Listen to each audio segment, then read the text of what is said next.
Nang makita yun ni Belinda, agad siyang kinabahan at gustong lumapit upang tumulong, ngunit pinigilan siya ni Ghislaine at sinabing ayos lang siya. Ngunit nang tumingin si Belinda sa kanyang mga mata, tuluyan siyang natigilan. Ang pilat sa isa nitong mata ay naging lubos na itim, habang ang kanyang iris naman ay kumikislap sa matingkad na asher na liwanag. Unti-unting nagsimulang magkaroon ng anyo ang espiritu, dahilan upang mapabulala si Ghislaine sa matinding pagkabigla nang makita niya ang itsura nito. Agad niyang nakilala ang anyo ng pinakadakilang swordsman ng kaharian, si Kian Balzac, taglay ng nilalang ang mismong anyo ni Balzac at hawak pa nito ang kilalang espada ng alamat. Sa malamig at mabigat na tinig, ipinahayag ng espiritu na gagamitin nito ang lahat ng kapangyarihang naipon nito hanggang sa sandaling iyon upang tuluyang supalin si Ghislaine. Binalot ng makapal na maitim na aura ang nilalang habang dahan-dahan itong itinaas hindi isa, kundi dalawang espada. Pagkatapos ay bumaba ito sa isang mabagsik na combat stance at iniutos kay Ghislaine na isuko ang kanyang katawan. Sa isang iglap, ramagasa ang espiritu pasulong, ang isang espada ay dumiretso sa isang mabilis na thrust habang ang isa naman ay naghahanda ng isang malakas na pababang hiwa. Agad ding hinugot ni Ghislaine ang sarili niyang espada at naghanda para sa nalalapit na banggaan. Biglang pinakawalan ng espiritu ang isang malawak na side sweep gamit ang nakataas nitong espada. Ngunit sinalubong yun ni Ghislaine at matagumpay na naiparis gamit ang bigat ng kanyang katawan upang salagin ang lakas ng atake. Kaagad namang sumunod ang kabilang espada sa isang mabilis na thrust. Ngunit mabilis na umiwas si Ghislaine sa pamamagitan ng pag-sidestep. Hindi siya nag-aksaya ng oras at gumanti agad ng isang mabilis na paalang na hiwa. Ngunit hinarang yun ng espiritu gamit ang X-shaped na crossguard ng dalawang espada nito. Sunod-sunod na nagliyab ang palitan ng mga atake at depensa habang ang tunog ng bakal na nagbabanggaan ay paulit-ulit na umalingaw-ngaw sa paligid. Nagpakawala si Ghislaine ng isang napakalakas na overhead strike na matagumpay namang nasalo ng espiritu, pagkatapos ay sumabog ito sa nakakabinging halakhak habang pinupuri si Ghislaine dahil nagagawa niyang makipagsabayan sa mga atakeng ginagaya ang estilo ng pinakadakilang swordsman ng kaharian. Sa isip ni Ghislaine, hindi niya maiwasang mamangha. Isa lamang itong ilusyon na nabuo mula sa mana, ngunit nagagawa nitong lumikha ng kapangyarihang nasa napakataas na antas. Napangisi siya habang iniisip kung gaano kahalimo ang dami ng enerhiyang kinakailangan para rito, at kung isang tunay na master ang makahawak ng ganitong kapangyarihan, hindi niya maisip kung gaano ito magiging nakakatakot. Mas lalo ko tuloy gustong mapasakin ka, sigaw niya habang sumisiklab ang pananabik sa kanyang mga mata. Sinubukan ng espiritu na itulak si Ghislaine paatras gamit ang hilaw nitong lakas. Ngunit agad siyang gumanti ng isa pang malakas na pababang slash, hinarang yun ng espiritu gamit ang isang espada at agad na gumanti gamit ang kabila, ngunit mabilis ding binuwi ni Ghislaine ang kanyang talam upang maiparis ang paparating na atake. Muling sumugod ang espiritu at tinarget ang leeg ni Ghislaine gamit ang alternatibong espada nito, ngunit umikot si Ghislaine sa kanyang mga sakong at mabilis na iniangat ang espada sa likod ng kanyang ulo upang harangin ang nakamamatay na hiwa, dahil doon, nabuksan ang tagiliran ng espiritu. Walang pag-aalinlangan na ibinaon ni Ghislaine ang kanyang libreng siko diretso sa tagiliran nito. Ramdam na ramdam ng espiritu ang lakas ng tama at bahagya itong napaatras. Hindi sinayang ni Ghislaine ang pagkakataon at agad na sumunod ng isang diagonal slash. Ngunit sa nakakagulat na paraan, nailihis ng espiritu ang atake sa likod nito gamit ang isa nitong espada habang ang isa pang talam ay agad na gumanti ng isang napakalakas na hiwa na tila kayang hatiin si Ghislaine sa dalawa. Ngunit tumalon si Ghislaine pataas upang umiwas, ginamit pa niya ang balikat ng espiritu bilang tuntungan bago nagsagawa ng isang front flip at malinis na lamandang sa kanyang mga paa upang lumikha ng distansya. Muli na namang nagliyab ang matinding palitan ng mga atake at counter, habang humihingal si Ghislaine matapos ang walang tigil na bakbakan, si Belinda naman ay nakatitig lamang sa kanilang laban ng may lubos na pagkamangha. Ganap nang nagngingit-ngit sa galit ang espiritu. Sumabog ang aura nito habang tinawag nitong bastardo si Ghislaine, ngunit sa halip na matinag, isang bahagyang ngisi lamang ang lumitaw sa labi ni Ghislaine habang tinatanong kung yun na ba ang lahat ng kayang ipakita ng nilalang. Lalong nagliyab ang mga mata ng espiritu sa galit, ipinahayag nitong hindi matatapos ang laban sa ganitong paraan, at sa isang biglaang galaw, ibinato nito ang espada diretso kay Ghislaine. Nakaiwas si Ghislaine ngunit sandali siyang nabigla sa hindi inaasahang atake, ngunit mas lalo siyang nagulat nang mapansin niyang may manipis na hibla ng mana na nakakabit sa espada. Ginamit iyon ng espiritu upang kontrolin ng sandata habang sabay itong rumaragasa papunta kay Ghislaine para sa isang mabilis na paalang na hiwa. Agad namang naiparis ni Ghislaine ang atake, ngunit sa mismong sandaling yon, ipinulupot ng espiritu ang mana thread sa baywang niya, Napansin lamang yun ni Ghislaine nang bigla siyang hatakin ng nilalang gamit ang hibla na tila isang lubid, dahilan upang mawalan siya ng balanse. At habang wala sa ayos ang kanyang tindig, mariing hinailan ng espiritu ang mana thread at mabilis siyang kinaladkad palapit dito habang ang isa pang espada ay diretsyo nang tumutusok sa kanyang dibdib. Sa huling sandali, bahagyang nakaiwas si Ghislaine at nagawang harangin ang nakamamatay na Frost gamit ang sariling espada, habang pilit niyang sinasalag ang sunod-sunod na pag-atake, napagtanto niya ang isang nakakatakot na bagay. Kayang manipulahin ng halimaw ang mana threads ng malaya.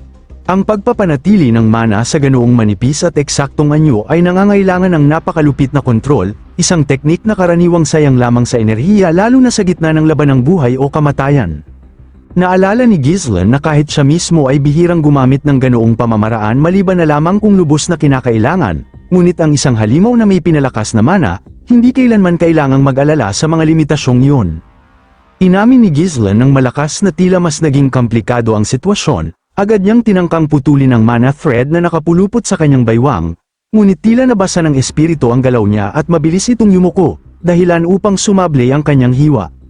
Sa mismong sandaling yun, ginamit ng espiritu ang napakalakas nitong puwersa upang ibagsak si Ghislaine pababa, kasabay ng pagbagsak ay isang mabangis na atake, ngunit nagawa pa ring harangin ni Ghislaine gamit ang kanyang espada. Gayunpaman, nang bumagsak siya sa lupa habang lubos na nawawala sa balanse, agad na itinapat ng espiritu ang espada nito sa likod ng kanyang ulo. Punong-puno ng kumpiyansa ang nilalang habang ipinapahayag na ang katawang ito ay pag-aari na nito. Ngunit bago pa nito maibigay ang huling, sumigaw si Ghislaine kay Belinda para humingi ng tulong. Walang pag-aalinlangan na kumilos si Belinda. Mabilis niyang hinarang ang braso ng espiritu gamit ang sariling sandata bago siya umiikot sa ere at pinakawalan ng isang napakalakas na flying kick diretso sa ulo nito, dahil sa lakas ng tama, tumilapon ang espada mula sa kamay ng espiritu. Umalingaw-ngaw ang galit na sigaw ng nilalang nang mapagtanto nitong muntik na sana nitong matalo si Ghislaine. Dahan-daang tumayo si Ghislaine habang inihahanda ang isang pangwakas na atake, malamig niyang sinabi na ayaw sana niyang gumamit ng ganito kalaking kapangyarihan laban dito, kaya mabuting tumahimik na lamang ito. Sa sandaling yun, tuluyang naging seryoso si Ghislaine, nagsimulang magliwanag ang kanyang mga mata habang ang espada niya ay binalot ng matinding mana, at sa isang iglap. Isang hiwa lamang ang pinakawalan niya, ngunit hindi lang ulo ng espiritu ang nahati, maging ang buong katawan nito ay naputol sa gitna. Bumagsak ang espiritu sa lupa habang ang maitim na aura nito ay patuloy na tumatagas mula sa malalim na sugat na iniwan ni Ghislaine, nanginginig itong bamulong sa pagkabigla, hindi man lamang nito nakita ang galaw ng espada. Habang unti-unti itong bumabalik sa orihinal nitong anyo, nagtanong ito kung hindi pa ba seryoso si Ghislaine sa buong laban.